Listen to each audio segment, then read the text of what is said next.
caasha oo dhinacayga taagan warqadii fulinta haddana waxaa howl ka wada halkan fulintii ciidankii iyo shaqaalihii fulinayay marka waxaan rajaynayaa inay ku tasarrufto si nabada marka la wareeg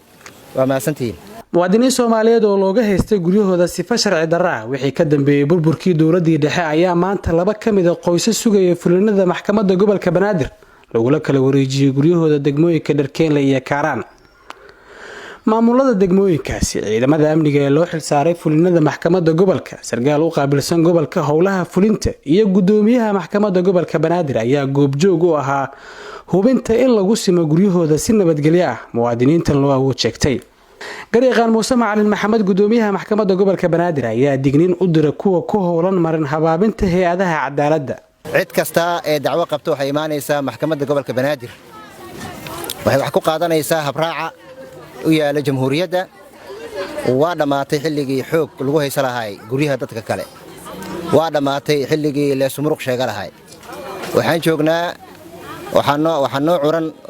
noo jirto dawladnimada inaan ka aan rool fiican muujino waaye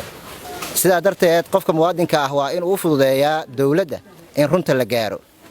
waa in iimaankaynu na fahansiiyo marka timaado garsoor hortiisa inaad dhahdo waxaan aniga malihi ama inaad tiraahdo waxaan aniga waa leeyahay marka isku kalsoon tahay hadayna saas dhicin annagu waxaan qaadanaynaa tilaab kale oo ah cidda daaliso hay'adaha cadaaladda ay ku daaliso howl ay iyaduba og tahay meesha ay ku dhamaanayso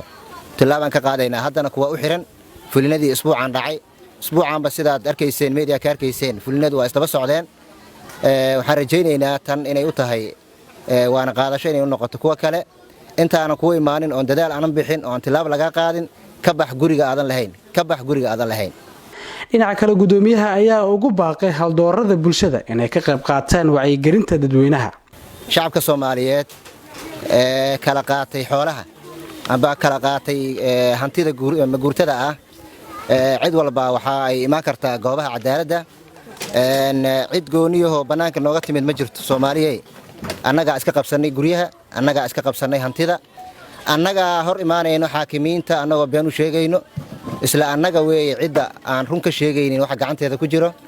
marka runtii roolkaas waa rool dadkoodna leeyihiin waa rool ay culimadu leedahay in wacyigelinta la baahiyo in dadku ay noqdaan dad runta ka hadla oo runta sheego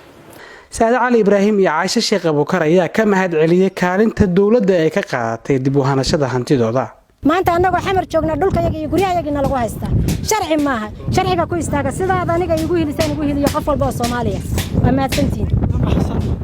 خير الله إذن سيو ضمان مدحدينا خير الله إذن سيو خير الله إذن سيو وربنا مليه كلي خير الله إذن سيو